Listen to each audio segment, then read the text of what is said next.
Ajay sir, मुझे ऐसा लगता है कि शिवसेना का अस्तित्व ही बीएमसी से चुनाव से रहा है या बीएमसी से रहा है, मुंबई नगर पालिका से रहा है। अब इस वक्त उनकी अगली पीढ़ी भी मैदान में है।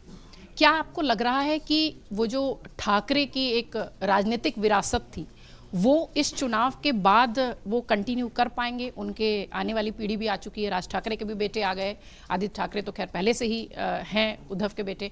तो क्या ऐसा लग रहा है कि यही बीएमसी चुनाव वो निर्णायक है ठाकरे परिवार के लिए, उनकी लेगेसी के लिए, उनकी विरासत के लिए? एक समय था जब शिवसेना ये मानती थी कि महाराष्ट्र की सरकार से ज़्यादा महत्वपूर्ण उनके लिए बीएमसी है, और हमेशा भारतीय जनता पार्टी के साथ समझौता रहा तो यह रहा कि ऊपर आप नीचे हम।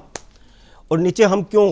क्योंकि जैसा कि 90,000 करोड़ की अब ये नगरपालिका हो चुकी है, और इसमें जो सारा धंधा उद्धव ठाकरे का और राज ठाकरे का शुरू हुआ वो उनके वहाँ पर सत्ता में आने के बाद शुरू हुआ। उनका सारा जो व्यापार जिस प्रकार चला, जिस प्रकार जो कमीशन का धंधा चला, वो अब अगर बीएमसी उनके कब्जे में नहीं रहती तो उनकी राजनीति बिल्कुल खत्म हो जाएगी, ध्वस्त हो जाएगी। इसलिए वो दोनों इकट्ठे हुए हैं।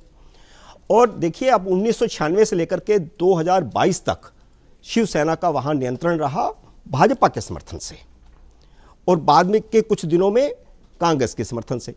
लेकिन अब स्थितियां ऐसी बन चुकी हैं कि भारतीय जनता पार्टी करीब करीब उसके बराबर तो थी ही, बीएमसी में भी बराबर थी, और अब शिवसेना का जो बड़ा हिस्सा है एकनाथ शिंदे के साथ है, तो एकनाथ शिंदे का मुंबई में भी काफी प्रभाव है, ऐसा नहीं कि सिर्फ कोंकण में है।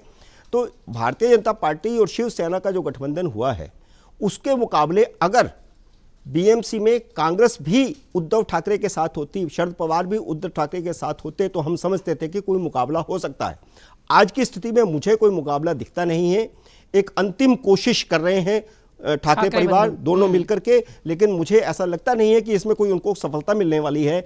जो स्थितियां पहले थी, अब ये स्थितियां इस तरह हो जाएंगी कि शिवसेना का एक उप महापौर वहां हो जाएगा और भारतीय जनता पार्टी अंततः वहां पर महापौर बना लेगी। ऐसी स्थितियां बिल्कुल साफ लग रही है, क्योंकि कांग्रेस तो पिक्चर से बाहर है, शरद पवार इस बार पिक्चर से बाहर हो गए हैं, और भारतीय जनता पार्टी ने जो गेम किया है, बड़ा गेम ये किया है, इस मुंबई को छोड़ दो बाकी सारी जो महानगर पालिकाएं हैं, अजीत पवार को उन्होंने बाहर कर दिया।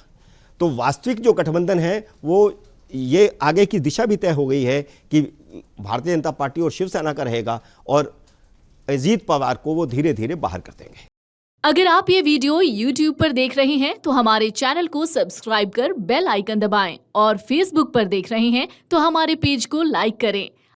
अगर आप ये वीडियो YouTube पर देख रहे हैं तो हमारे चैनल को सब्सक्राइब कर बेल आइकन दबाएं, और Facebook पर देख रहे हैं तो हमारे पेज को लाइक करें।